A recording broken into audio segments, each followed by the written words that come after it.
Hearing of the Senate Committee on Small Business and Entrepreneurship is about a topic that is quite important, and it's timely, as the full measure of last year's Tax Cuts and Jobs Act continues to set in, and amidst various other competitiveness policies, such as confronting China on unfair economic practices.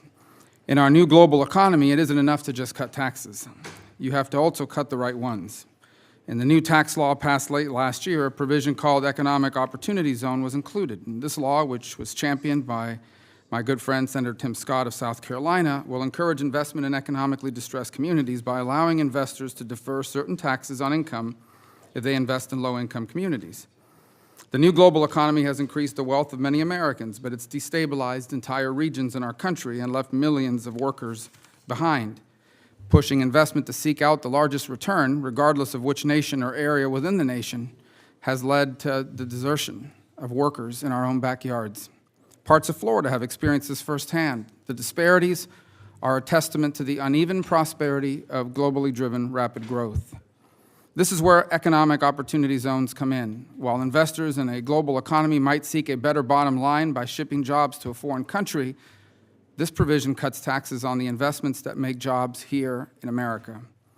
The global economy is marked by pushing investment to maximize short-term gain, but economic opportunity zones reduces that short-sighted incentive by cutting taxes on investments held for at least 10 years in what are currently lower-income areas.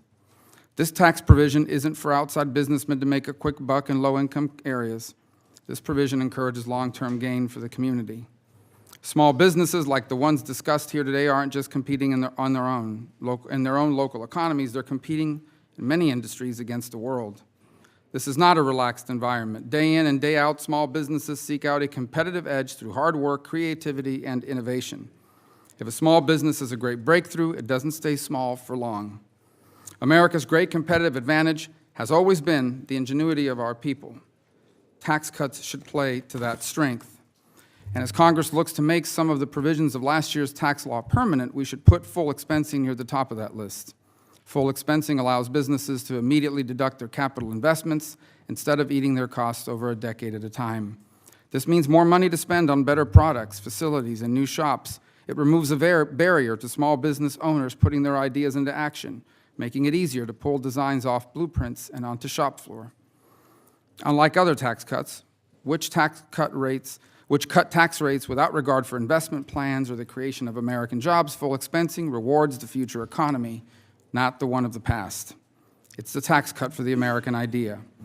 The tax law's full expensing provisions for the next 5 years is the greatest thing we can do to remake the America high-wage jobs for the 21st century. I hope we make it permanent.